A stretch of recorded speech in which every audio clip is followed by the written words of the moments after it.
الحمد لله نحمده ونستعينه ونستغفره ونؤمن به ونتوكل عليه ونعوذ بالله من شرور أنفسنا ومن سيئات أعمالنا من يهده الله فلا مضل له ومن يضلله فلا هادي له ونشهد أن لا إله إلا الله وحده لا شريك له ونشهد أن سيدنا ونبينا ومولانا محمدا عبده ورسوله صلى الله تعالى على خير خلقه محمد وآله وأصحابه أجمعين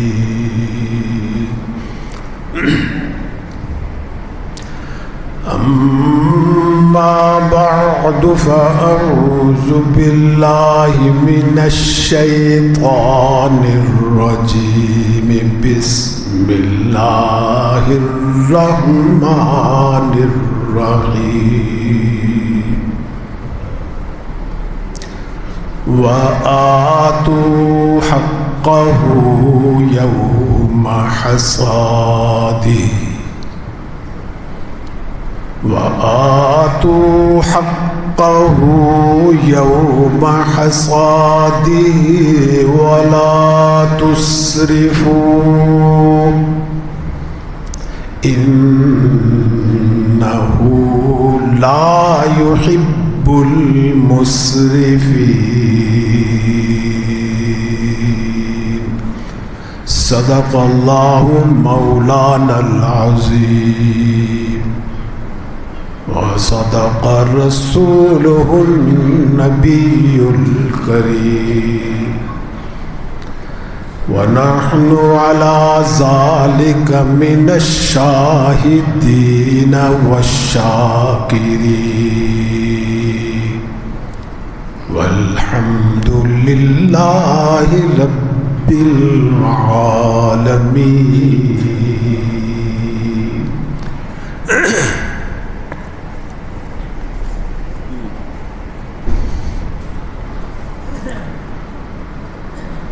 بزرگان محترم اور برادران عزیز، آج اس نشست میں آپ کی خدمت میں عشر کے کچھ مسائل بیان کیے جائیں گے۔ اصل میں شریعت کے مسائل کو جاننا اور اس کا علم حاصل کرنا، جاننے کے بعد معلوم کرنے کے بعد پھر اس پہ عمل کرنا شرعی طور پہ ضروری ہے۔ ہر اس مسلمان کے لیے جو اس کا مخاطب ہے، جس کو اللہ تعالیٰ حکم دے رہے ہیں، اس کے لیے اس چیز کا علم حاصل کرنا، پھر علم کے بعد عمل کرنا ضروری ہو جاتا ہے۔ جیسے ہر مسلمان بالغ مرد ہو یا عورت ہو اس پہ نماز فرض ہے. تو نماز کے مسائل کو جاننا، پھر اس پہ عمل کرنا، اس کے مطابق نماز ادا کرنا، یہ ہر مسلمان پہ فرض. روزہ فرض ہے تو روزے کے مسائل جاننا بھی فرض ہے. کسی پہ حج اگر فرض ہے تو حج کے مسائل بھی جاننا فرض ہے. اس لیے آپ دیکھیں گے سرکاری طور پہ جو لوگ حج کرنے جاتے ہیں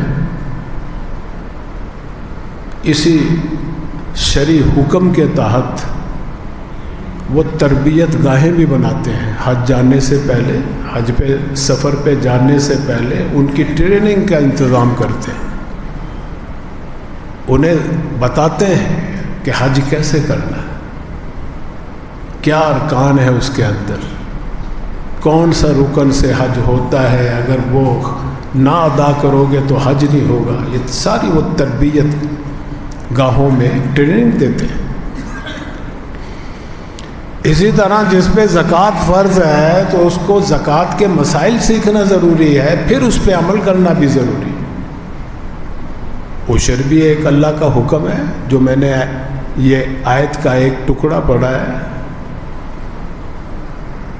فرمایا کہ وَآتُوا حَقَّهُ يَوْمَ حَصَادِهِ، اللہ کا حق بھی ادا کرو اس پیداوار میں سے جو تم نے اب حاصل کی ہے، زمین سے یا درختوں سے، پھلوں کی صورت میں، اناج غلے کی صورت میں، جو بھی پیداوار ہے اس کا حق ادا کرو.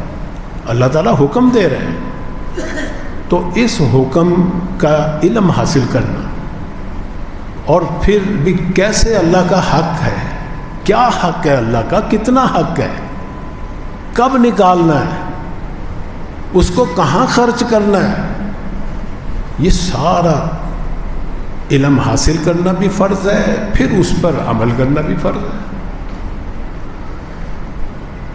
قرآن و حدیث کا اگر آپ مطالعہ کریں تو آپ کو معلوم ہوگا کہ مسلمان کی کوئی حالت بھی شریعت کے دائرے سے باہر نہیں ہے. اگر تم نے لا الہ الا اللہ، اشہد ان لا الہ الا اللہ پڑھ کر اللہ سے عہد کیا ہے نا، تو اس کا مطلب ہے تم اللہ کے اقتدار اعلیٰ کو تسلیم کر رہے ہو، گواہ بن رہے ہو کہ یا اللہ آپ کے سوا کسی کی حکمرانی نہیں. لا الہ الا اللہ. لا الہ الا اللہ کا مطلب صرف یہ نہیں ہے کہ صرف نماز تیرے خاطر پڑھیں گے، باقی سب کام ہم دوسروں کے لیے کریں گے.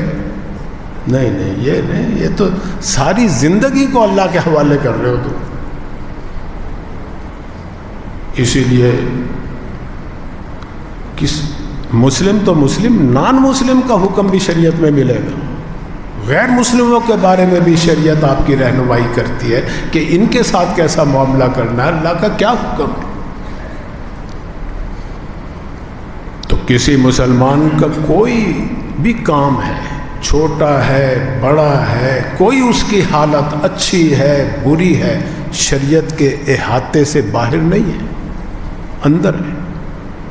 اللہ تعالیٰ حکم دے رہے ہیں اس کا، خواہ اس کا تعلق کسی شعبے سے، تجارت سے تعلق ہے کسی تاجر کا، اللہ کے اس کے وہ حکم ملیں گے قرآن کریم کے اندر، احادیث کے اندر.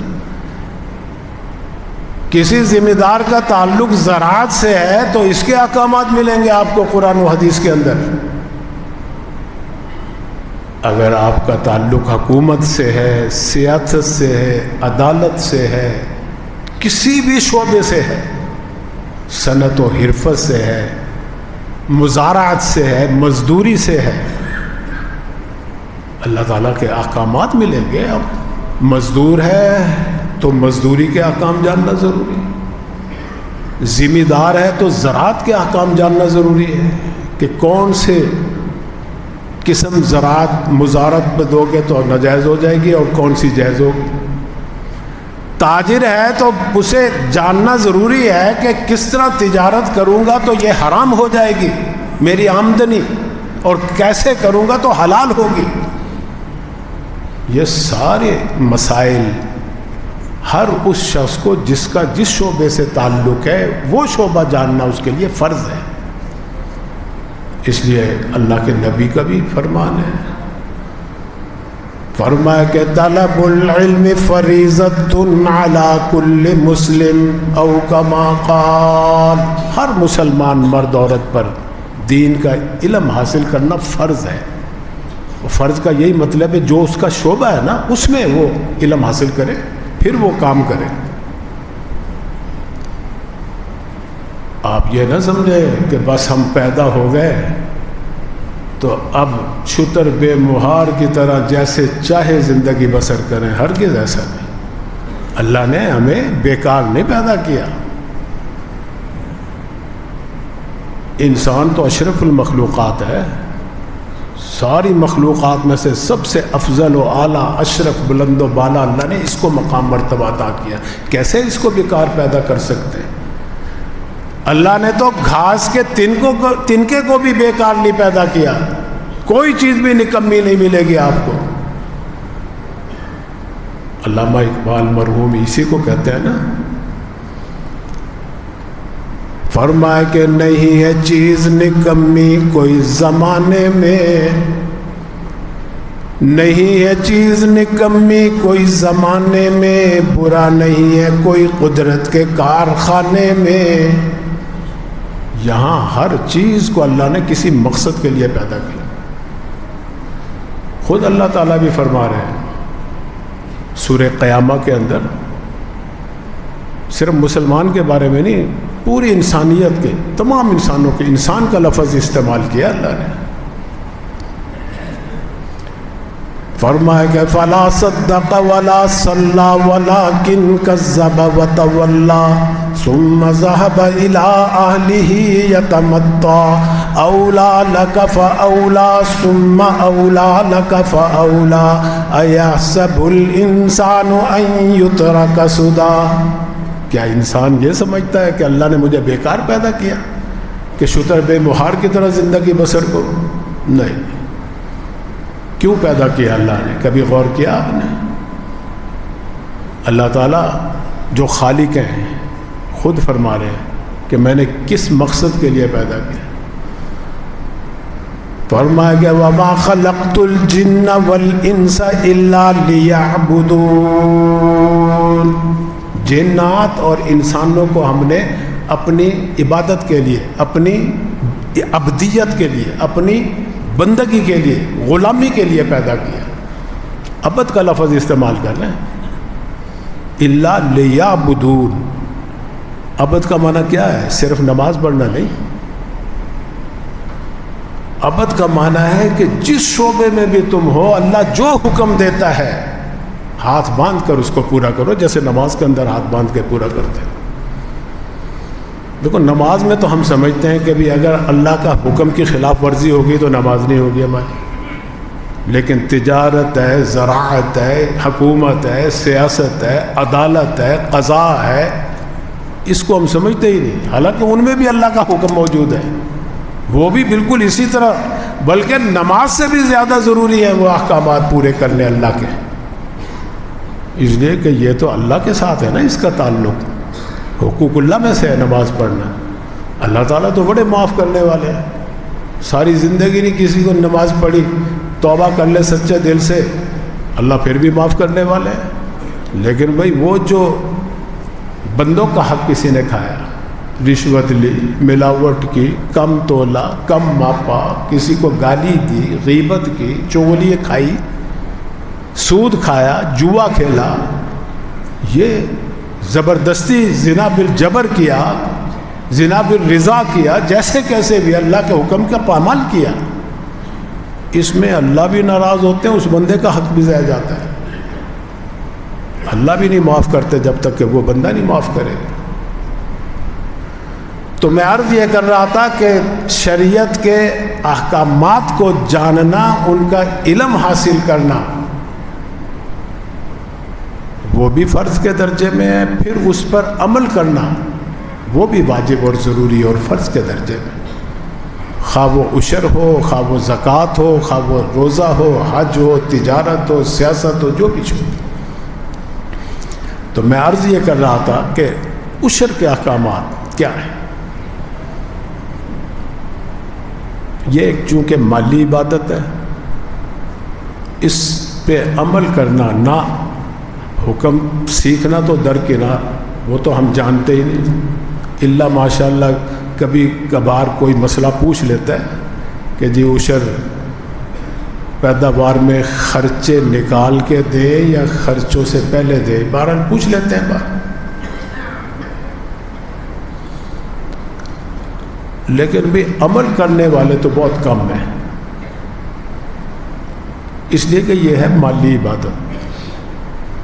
مالی عبادت میں بعض لوگ جو ہے نا جی، وہ کہتے ہیں چمڑی جائے تو جائے، دمڑی نہ جائے ہماری، نفل جتنے مرضی پڑھا لو، جمعے پڑھا لو، نمازیں پڑھ لیں گے، صف اول کے نمازی، اگر وہ ذمہ دار ہے تو اللہ کے حق میں کبھی ضرور کرے گا، نہیں اسے نکالے گا۔ بعض لوگ یہ سمجھتے ہیں کہ صاحب یہ ہماری محنت ہے، ہماری مشقت بڑی اٹھائی ہم نے، بڑے خرچے خرچے کیے ہم نے، کیسے دے دیں ہم؟ ان کی جان نکلتی ہے، اللہ کا حق نکالتے ہیں۔